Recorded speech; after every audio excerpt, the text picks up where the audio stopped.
Doa o Dead or Alive es una de esas películas que podrían estar dentro del podio de peores adaptaciones de videojuegos, aunque la verdad es que los juegos tampoco es que sean la gran cosa, al menos argumentalmente, juegos que seguramente algunos jugaron a una mano y que si bien se hicieron relativamente famosos quizás por lo que se podrían considerar como las razones incorrectas, jugablemente no están nada mal. En el 2002, la Xbox presumía la exclusividad de Dead or Alive 3, ya que la saga gozaba de algo de popularidad, por lo que Mark Altman, quien también está acreditado como el guionista de dicho juego, así como de otros peliculones como la adaptación de House of the Dead dirigida por Uwe Boll, en la que también Mark fue productor, le propondría a la en ese entonces llamada Tecmo hacer una adaptación al cine de la saga. Altman había fundado Mindfire Entertainment, una productora pequeña que hizo varias películas bastante olvidables, por no decir directamente mierdas de bajo presupuesto, dentro de las que más destacan ambas películas de House of the Dead y esta de Dead or Alive, por lo que puedes imaginar el nivel que tenía dicha productora. Mark convenció a Tecmo con el argumento de que pese a que la película sería de bajo presupuesto, por lo menos haría, a diferencia de muchos otros proyectos que buscaban adaptar licencias como Justice League Mortal o Duke Nukem, que por alguna u otra razón jamás se realizaron. Además, entre menor presupuesto, menor riesgo financiero, lo que en teoría es atractivo para las empresas. Así que Altman anunció en el 2002 que se haría la adaptación de Doa con la bendición y plena confianza de Tecmo y que se estrenaría en el 2003. Esto evidentemente no fue así porque la película terminó estrenándose en el 2006. Para hacer la película, Mindfire Entertainment e Impact Pictures, responsables de todas las adaptaciones a película en live action de Resident Evil, incluyendo hasta el momento Welcome to Raccoon City, y de muchas otras películas como Event Horizon, Alien vs Predator, Death Race y hasta Monster Hunter, se unieron. Impact fue fundada por Jeremy Bolt y Paul W.S. Anderson, por lo que originalmente este último iba a ser quien dirigiera Dead or Alive, pero aparentemente estaba ocupado con Death Race, Resident Evil Apocalipsis y la adaptación de Driver que jamás se hizo. Así que Anderson y Bolt recomendaron a un escritor, J.F. Lawton, para dirigirla, quien tenía en su currículum hasta el momento Under Siege con Steven Seagal, Chain Reaction, Mujer Bonita y la serie VIP, y había hecho un guión para Death Race que Anderson y Bolt rechazaron. Lawton tenía que impresionar a los fans, a los productores y a Tomonobu Itagaki, el creador de Ninja Gaiden y también de Dead or Alive, pues el trato especificaba que él tendría la última palabra sobre el guión de la película. Lawton no estaba familiarizado con la saga, por lo que tuvo que ponerse a jugar los juegos y aparentemente le terminaron gustando bastante, llegando incluso a querer meter las movidas exactas de todos los luchadores que aparecieran en la película, aunque al final esto no ocurrió por una razón u otra. Su primer borrador de guión trataba sobre Kazumi, Tina y Christy, y un personaje hecho especialmente para la película llamada Violet que tendría 14 años, e incluiría a otros personajes de los videojuegos como Genhu, Yan Li, otro personaje inventado llamado Mickey, y Leon tendría un papel más importante. La trama iría sobre los luchadores siendo invitados a un torneo de peleas en la Doatec Island, lugar que incluiría diferentes escenarios como una montaña nevada, un palacio japonés de artes marciales y hasta un coliseo romano con cercas eléctricas. El torneo sería presentado por Fame Douglas, el padre de Elena, que ya había sido un villano no visto en los videojuegos hasta Dead or Alive Dimensions. El plan de ese tipo era juntar el ADN de los peleadores para hacer a Epsilon, el proyecto que quería hacer al luchador definitivo que nunca llegó a concretarse en el lore de los videojuegos. Lawton también quería incluir una base submarina con clones de Tina, Christy, Kazumi y Violet. Así que él fue el responsable de darle ese tono cómico al guión, y cuando los productores lo leyeron les pareció divertido pero no particularmente complejo. Itagaki, para sorpresa de nadie, dijo que le gustaba el nuevo personaje de la menor de 14 años, porque si no lo sabías, fue denunciado por acoso sexual aunque salió impune, y por alguna razón no quería que apareciera Fame Douglas. El mismo Altman dijo que jamás entendió por qué Itagaki estaba tan en contra de que él fuera el villano principal. No tuvo más opción que seguir haciendo otros borradores, cambiando a Fame por Donovan, el villano que sí apareció en la película pero manteniendo lo de Epsilon, y mostrando que estaba haciendo clones de algunos luchadores en el torneo que servían como una especie de esclavos sexuales o algo así, que aparecerían demacrados al final y se comerían vivo a Donovan. Altman decidió descartar casi todo el trabajo del escritor y traería al director del cine de artes marciales Corey Yuen, con Lawton siendo sustituido por Adam y Seth Gross en el guión, que como experiencia no tienen mucho que presumir. Aún así no estaba del todo satisfecho con el guión, queriendo hacer algunos ajustes, pero a Itagaki sí le gustó y lo firmó. Más tarde, Altman e Itagaki darían a entender que no estaban felices con algunas decisiones del casting del director, con Altman diciendo directamente que a su parecer había unas decisiones malas pese a estar satisfecho con algunas actuaciones, por lo que se alegraba de no haber estado involucrado en el proceso de casting. En el caso de Itagaki, él no dijo nada a favor o en contra de la película, salvo que se sintió decepcionado en el casting de Kazumi y Ayane, por lo que lamentaba no haber tenido poder en ese sentido. Sobre esto, en el elenco estaba gente como Dibo Naoki, conocida por ser Suki en Muy Rápido Muy Furioso, Holly Valance, a quien no ubico de ningún lado, aunque aparentemente salió en Búsqueda Implacable, y Prison Break, Jamie Presley, la gótica de Torque y exesposa de Earl en Mi Nombre es Earl, Eric Robertos, quien fue Carmine Falcone en Batman El Caballero de la Noche y que es el hermano mayor de Julia Roberts en la vida real, el ex luchador de la WWE, WCW y TNA Kevin Nash, Robin Shou, quien salió en varias películas de Death Race y las dos primeras adaptaciones de Mortal Kombat, así como la infame Street Fighter La Leyenda de Chun-Li, y este otro que salió en la primera de Resident Evil, y mucha gente más que sinceramente me da igual. Aparentemente el elenco aprendió artes marciales antes de empezar a filmar, lo cual parece que les gustó al encontrarlo divertido, pero lo que no les gustó tanto fue sufrir intoxicación alimentaria mientras se alojaban en una zona rural de China, lo cual además les impedía comunicarse fácilmente con el resto del mundo, pues en esa época recordemos que el Wi-Fi y la señal telefónica no tenían tanta cobertura como ahora. ¿Se filmó ahí para aprovechar los paisajes exóticos y ahorrar dinero? Claro que sí, ya que aunque el presupuesto supuestamente fue de $30 millones, se rumora que en realidad fue de 21. Tampoco debe de haber sido divertido no poder comunicarse apropiadamente con el director, quien no sabía inglés, y evidentemente el elenco no sabía chino, por lo que aunque había un intérprete, el rodaje se estaba retrasando, y John terminó dirigiendo a los actores haciendo pantomimas, y ni Altman ni los guionistas pudieron ir al rodaje.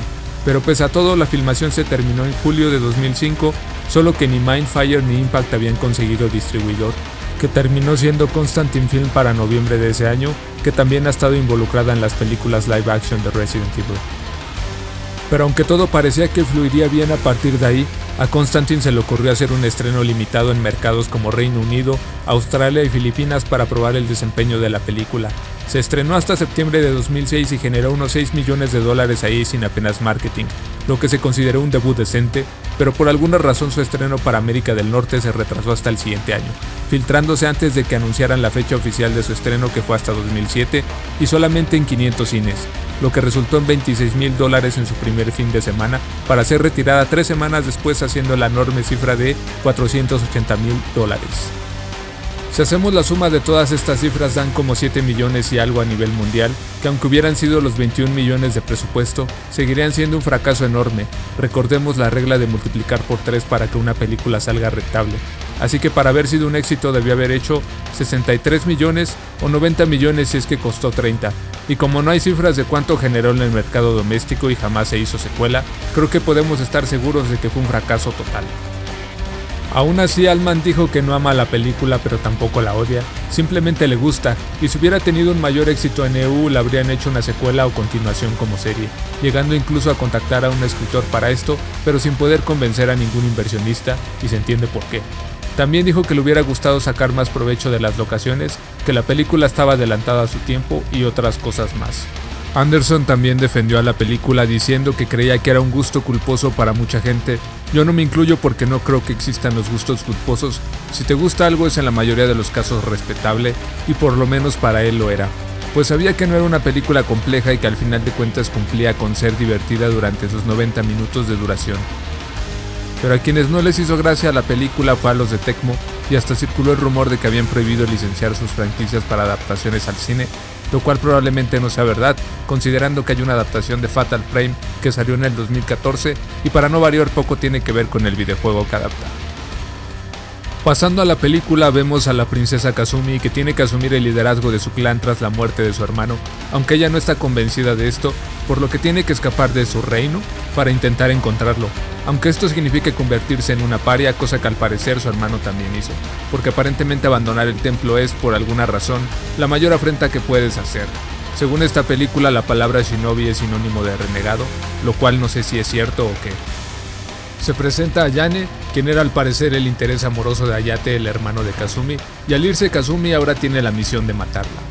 Esta Christie, que al parecer es una especie de ladrona y asesina, y tiene una de las escenas más ridículas de la película. Mira esto, noquea a un policía de un toallazo, es totalmente estúpido. A este otro solo lo empujó y también lo mandó a dormir. Y el hijo de puta del director te pone todo en cámara lenta como si estuvieras viendo a The Flash o a Quicksilver, y todo para ponerse un mugroso brasier mientras pelea con la policía. Tuve que repetir esta escena varias veces porque no terminaba de entender cómo se supone que noquea a los polis. Después va y encierra a este tipo en una maleta que aparentemente nunca había visto a una mujer en ropa interior o en traje de baño. Tina Armstrong era luchadora, pero se retiró al considerar como falso a lo que se dedicaba, y tiene una especie de acento sureño que no sé si suena real o falso. Mientras que Lena Douglas es la hija de Fame Douglas, quien aquí es el fundador de Dowtech, y era bueno. Ella recibe a los luchadores al torneo de Adora Live y también participa en el mismo. Hay más personajes de los videojuegos como Buzz Armstrong, padre de Tina y también ex luchador, Zack, Bayman, Leon, Genfu, Brad Wong, Leigh Bank y otros creados para la película como Waterby, que es el científico jefe de Dowtech, y Max Marsh, la pareja y cómplice de Christie. También aparece Hayabusa, que se supone que es el mismo Hayabusa de Ninja Gaiden. ¿Les ves algún tipo de parecido? Yo tampoco. Además, la personalidad que le dan es hasta ofensiva si eres fan de la saga Ninja Gaiden. Lo convierten en una especie de simp de Kazumi, por lo que no puedo entender cómo Itagaki pudo aprobar la forma en la que lo presentaron. Por cierto, ¿cómo es que a él no lo exiliaron? ¿Porque fue invitado al torneo al igual que Kazumi? ¿O es que el exilio solo aplica para los gobernantes? Nunca se explica. Pasamos al torneo, que según el propio Donovan, las reglas son que cualquiera pueda pelear contra cualquiera a cualquier hora y en cualquier lugar, con el ganador obteniendo $10 millones. Christie se encuentra ahí con Max, que aparentemente la traicionó en Hong Kong. Sin embargo, le explica que no fue así, ya que vio que ella tenía todo bajo control. Además de que hay $100 millones en una bóveda dentro de la isla, por lo que ambos planean robarla. Max coquetea con Elena, quien aparentemente tiene la clave y la ubicación de la caja fuerte, y no se nos explica o jamás le he puesto atención a esa parte, cómo es que él averigua todo esto, y cómo es que fue invitado al torneo si no es ni siquiera peleador, ya que Elena dice que fueron invitados al torneo todos los mejores luchadores del estilo que cada uno practica. Hay otra trama, como si no fuera suficiente con las dos que mencioné hasta el momento, que es sobre la muerte del padre de Elena, que evidentemente es bastante predecible. Spoiler, Donovan lo mandó a matar. Por lo que realmente no puedes hacerte muchas ilusiones respecto a que vas a ver una película compleja o impredecible en ningún sentido. Aún así no está nada mal visualmente y las coreografías tampoco, más si consideramos el poco presupuesto que tuvo. Tienes las típicas escenas de acción de las películas de artes marciales en las que parece que flotan o levitan, seguramente hechas con cables tipo El Tigre y el Dragón y películas de ese estilo. Y hay de todo, peleas creo que buenas, otras decentes y otras directamente malas. La música es medio genericona pero funciona, es como electro rock o algo así y empata con lo que ves casi siempre.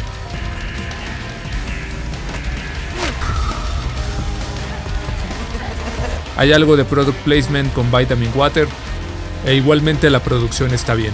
Los vestuarios de muchos de los personajes de secundarios y los efectos se dejan ver, aunque claro que hay escenas que se ven bastante falsas como esta o esta. Sin embargo, siguen siendo mejores que películas recientes serias y con mucho más presupuesto. Por ejemplo, comparemos esta escena de la película Furiosa con esta escena, están casi al nivel, y aunque en general la fotografía es plana y tiene pocas o prácticamente ninguna escena muy destacable en este sentido, es al mismo tiempo decente. Los escenarios no están mal, creo que fue buena decisión hacerla en China, pues yo creo que no tuvieron que montar casi nada, y algunos sí parecen algo que verías en algún videojuego como este o este. La edición es bastante extraña y hasta mala, como esas sacudidas de las escenas cuando se dan golpes, los cortes rápidos y los diferentes encuadres para que no entiendas un carajo de lo que está pasando, o la maldita cámara lenta a cada rato. Esta especie de tarjetas de personajes y secuencias de montaje con las siglas del torneo intentando emular programas de supervivencia o algo así, son bastante innecesarias, creo yo. Hay cosas estúpidas, como si se supone que Kazumi está aislada de donde Chota sacó el planeador. No se notaba que lo trajera puesto. Además, dicho templo está en una montaña en medio de la nada, así como tampoco tiene sentido la forma en la que los participantes son invitados. ¿De dónde vinieron esos shurikens? No hay nadie alrededor. Este le llega mientras ella está a no sé cuántos metros en el aire. También está el tema del humor, que es muy asiático y que solo se me ocurre describir como demasiado infantil y tonto, que no me hubiese molestado salvo algunas escenas que son realmente patéticas, como en donde utilizan sonidos de caricaturas en algunas peleas. La escena de este pajero fantaseando con Elena,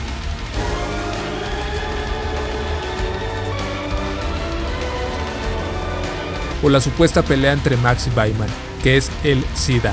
También está esa especie de chiste que se hace 2 veces, en donde Buzz se emociona al pensar que su hija pueda ser lesbiana, o el acoso constante de Zack a Tina. Acá está nada de intentar abusar de ella, ¿qué pedo? En serio me resulta hasta incómodo pensar en estas escenas. Creo que esta es una de las peores cosas de la película, porque ese tipo de humor termina a ser peor a una película mala. Si no lo tuviera estaríamos hablando de una película descerebrada hasta decente, y casi que hasta te la podrías tomar un poquito más en serio, solo un poco. Otra cosa que la afecta negativamente es que por alguna razón, pese a esto de tener a mujeres en poca ropa, no se atreven a mostrar una muerte o alguna escena que tenga aunque sea unas gotas de sangre. La violencia está muy rebajada, como intentando ser apta para toda la familia, y no es que quisiera ver algo al nivel de Mortal Kombat, pero creo que sí hace falta algo más de esto en algunas escenas. Pero en cambio, hay algunas en donde el director saca su lado, ¿cómo decirlo?, más fan del videojuego. Como por ejemplo, esta en donde entrenan en cámara lenta sudando. Esta otra que ocurre mientras Elena patina en traje de baño porque para qué entrenar. O esta otra en donde Christy y ella pelean en la arena mientras llueve haciendo muchos zoom-ins de este estilo y que por alguna razón es una especie de flashback. Y esta otra en la que juegan voleibol, prácticamente salida de los juegos. Muy necesarias, claro que sí. El resto de la historia es bastante básica. Vemos algunas peleas de relleno como la del casi inicio con Tina peleando al ritmo de esa canción que se parece sospechosamente a Blitzkrieg Bop de los Ramones, y otras donde se supone que Kazumi se luce, como cuando pelea con Ayane o contra León, pero no me terminan de encantar. Lo malo es que también la actitud y las actuaciones son malas, sobre todo la de Kazumi, y cuando ocurren momentos que intentan ser dramáticos solo dan algo de pena ajena. Son actuaciones muy amateur. Aunque lo dicho, Christy, Tina y Elena como que pasan haciendo sus roles que tampoco es que sean difíciles. Así que a mi consideración, el mejor personaje y el que mejor actúa creo que es Roberts. Aunque es el típico villano que desde el inicio tiene toda la pinta de ser el malo, tiene cierto carisma y hasta se podría decir que se esfuerza en su actuación y por lo menos es el personaje que más recuerdo de esta película.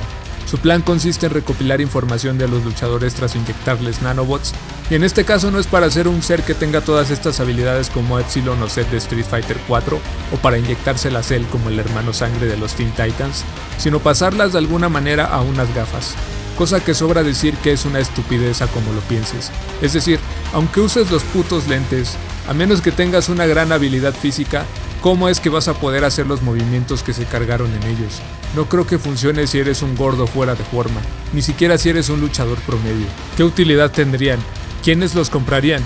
No es como que puedas usarlos en una competición legítima. Además, si has intentado hacer una actividad física muy intensa con lentes, sabes muy bien que hay un pequeño problema: se caen. Y la forma en la que funcionan es que aparentemente hacen una simulación de la pelea para saber predecir los movimientos del contrincante y saber cómo atacarlo. Pero volvemos a lo mismo, Donovan es bastante bueno peleando y estos lentes solo son una ayuda.